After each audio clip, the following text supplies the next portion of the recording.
My hand trembled as I gripped my steering wheel, staring at the empty parking space where my car should have been. The familiar dent in the concrete from years of parking in the same spot seemed to mock me now.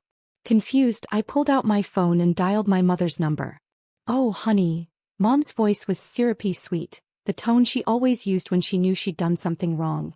"I was just about to call you. Mom, where's my car?" "Well."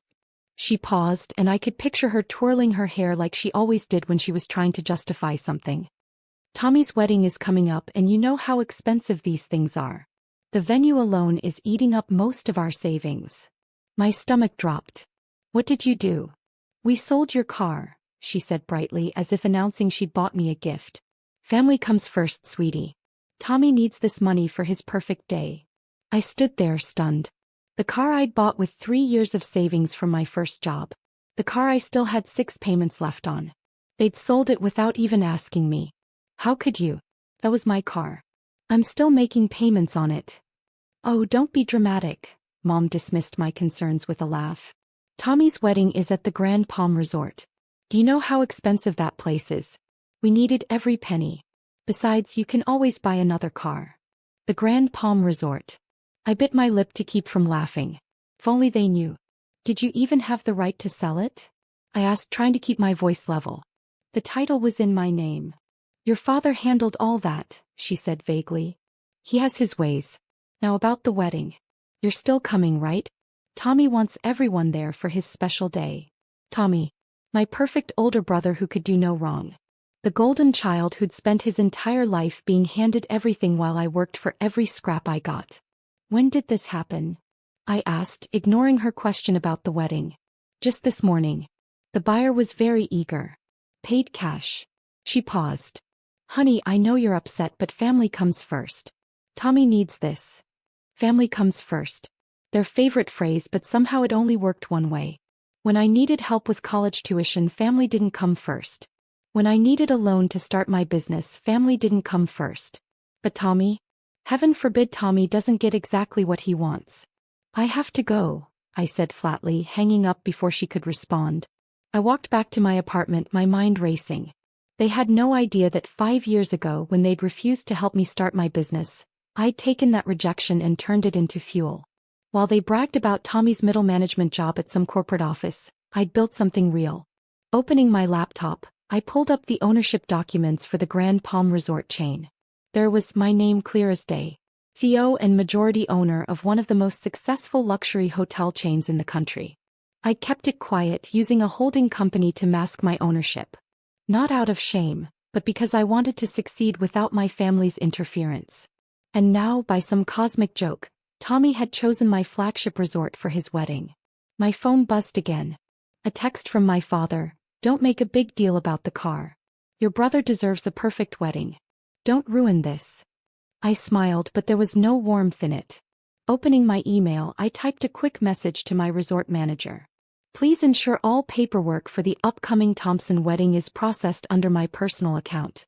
And James, make sure my name is visible on all the documents the bride needs to sign." The response came quickly: "Of course, Ms. Thompson. Everything will be arranged as requested." I leaned back in my chair, thinking about the weeks ahead. They wanted Tommy's wedding to be perfect? Oh, it would be perfect, all right. Just not in the way they expected. Let them enjoy their moment. Let them think they've won again, selling my car without permission to fund Tommy's extravagant wedding. Soon enough, they'd learn what real success looks like. And I would be there to watch their faces when they realized exactly who owned the empire they were so desperately trying to impress. Sometimes revenge doesn't need to be loud. Sometimes it just needs to be perfectly timed.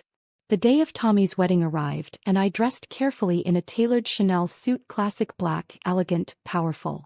The kind of outfit that screams success without saying a word. As I drove my new car, a significant upgrade from the one they'd sold, to the Grand Palm Resort, I couldn't help but smile at the irony. The hotel staff greeted me differently than the other guests, of course. They knew who I was, though they'd been instructed to maintain discretion. "Good morning, Miss Thompson," the valet said with a respectful nod, refusing to take my keys. "Your usual parking spot is available." Walking through my own lobby felt surreal.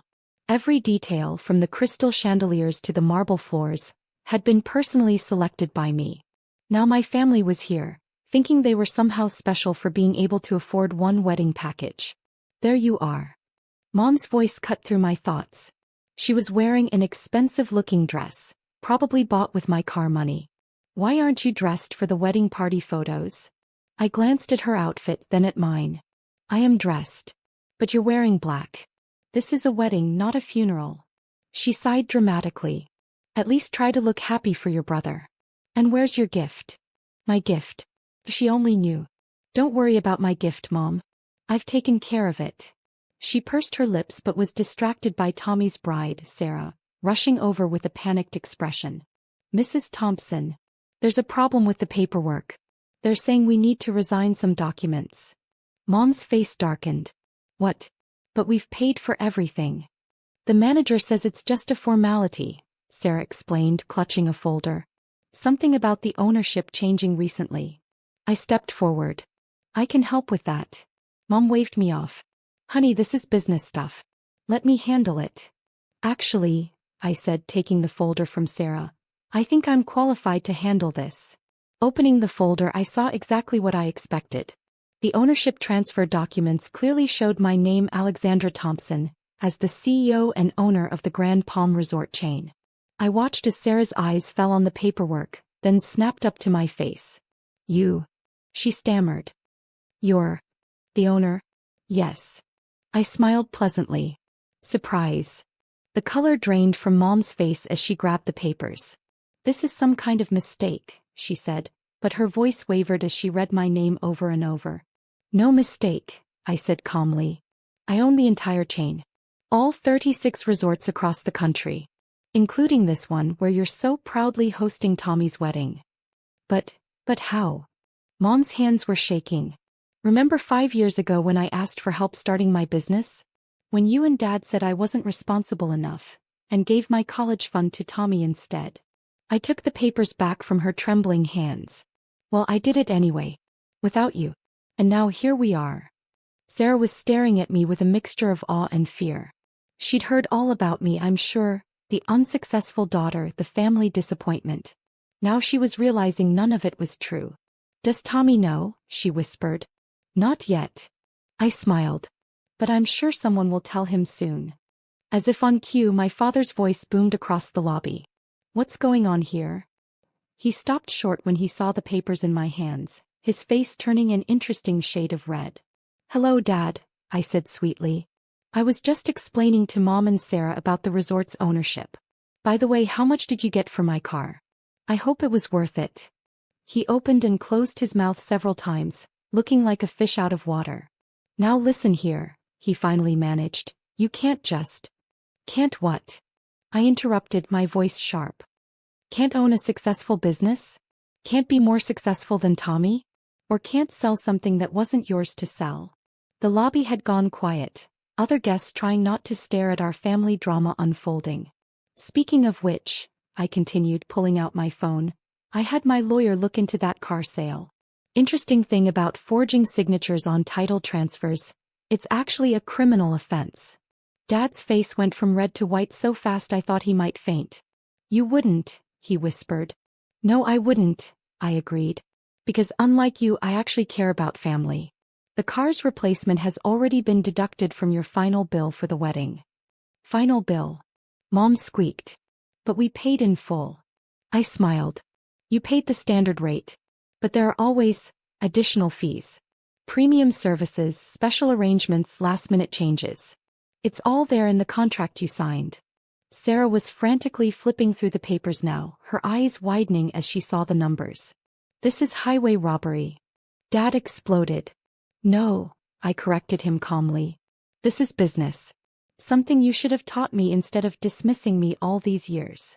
Just then Tommy appeared, his face flushed with anger. Someone had obviously told him.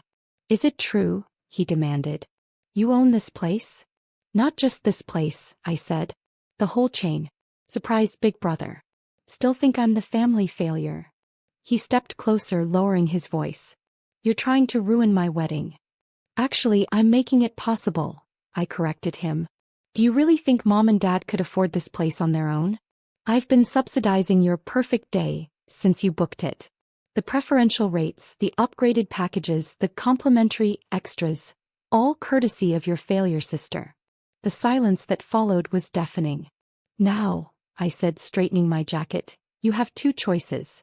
You can continue with your perfect wedding, knowing that your success depends entirely on my generosity, or you can cancel everything and try to find another venue on zero notice. I turned to Sarah, whose face showed she finally understood the full picture. Your call, future sister-in-law. What's it going to be? The next few hours were deliciously awkward.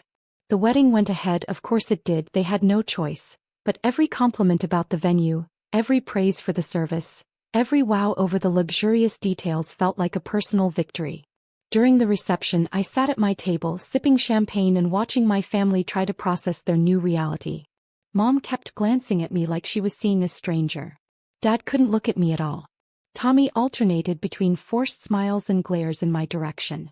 As the evening wound down, Sarah approached my table alone. She looked stunning in her wedding gown, but her expression was troubled. They never told me, she said quietly, sitting down beside me.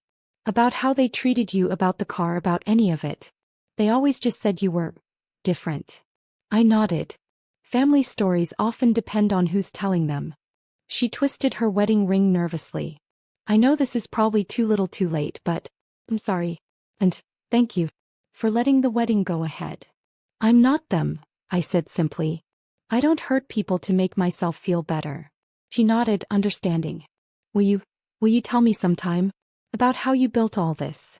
I studied her face, seeing genuine interest rather than the calculation I was used to from my family. Maybe, I said. But first, you should know that Tommy's job application was rejected by my company last month. He doesn't know it was my company, of course, but you might want to discuss career plans with your new husband. Her eyes widened slightly, but she nodded. I think I married the wrong sibling, she attempted to joke. I actually laughed at that. Go enjoy your wedding, Sarah. And remember, success doesn't always look like what people tell you it should. As she walked away, I saw my parents huddled in a corner, probably trying to figure out how to approach me about the additional fees I'd mentioned. Let them worry. Sometimes the best revenge isn't about hurting people, it's about showing them exactly what they missed out on. I stayed until the end of the reception, watching as my family tried to maintain their dignity while knowing that their entire display of wealth and success was actually built on mine. As I walked to my car, my new, significantly more expensive car, I heard my mother calling after me. Alexandra, wait. I turned one hand on my car door. Yes, Mom. She seemed to struggle with her words. We should talk. About everything. Maybe over lunch sometime. I smiled, but it wasn't entirely kind. Sure, Mom. You can come to my office. I own the building downtown with the best restaurant on the top floor. But don't worry, I'll give you the family discount. As I drove away, I caught a last glimpse of them in my rearview mirror. My parents, Tommy and Sarah, all standing there watching me leave. They'd spent years trying to make me feel small, trying to force me into their shadow. But shadows disappear when you shine bright enough on your own. The next morning, I sat in my office reviewing the final bills from the wedding. With a small smile, I adjusted the numbers, removing the additional fees I'd threatened them with. They'd learned their lesson, no need to actually bankrupt them. Besides, success isn't about revenge. It's about rising above those who tried to keep you down. And I had risen higher than they could ever imagine. Maybe next time they need a car, they'll think twice about whose they take. After all, family comes first, but only when family means everyone, not just the chosen ones.